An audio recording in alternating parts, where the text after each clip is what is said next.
Il y a 5 stations de montagne qui sont signataires de cette fameuse charte développement durable des stations de montagne. Vous avez donc Guzet, Péragudes, Les Angles, Font-Romeu et Sanary-Soulan. Il y a un certain nombre de principes dans cette charte.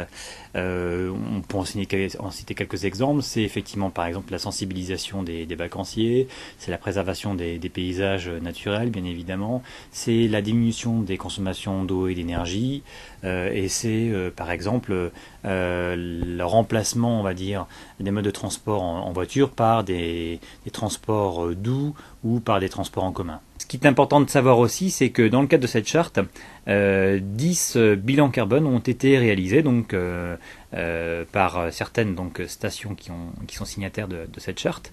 Alors ce qui est intéressant de voir dans les résultats de ce bilan carbone, donc qui permet de regarder finalement les émissions directes et indirectes de gaz à effet de serre émises par les activités des stations, c'est que la majeure partie des émissions de gaz à effet de serre sont liées au transport. 57% sont liées au transport. Le deuxième poste le plus important, c'est bien sûr l'habitat. Enfin l'habitat, le bâtiment, le secteur du bâtiment, bien sûr. Et finalement les activités qui sont directement rattachées à l'activité donc de ski, c'est-à-dire les dameuses, les remontées mécaniques, la production de neige artificielle, etc., ne représentent que 2% finalement des émissions totales de gaz à effet de serre. Donc comme quoi effectivement c'est intéressant d'avoir ce type d'approche méthodologique, donc la réalisation d'un diagnostic comme le bilan carbone, pour pouvoir derrière travailler sur des solutions qui seront vraiment appropriées aux émissions les plus importantes de gaz à effet de serre.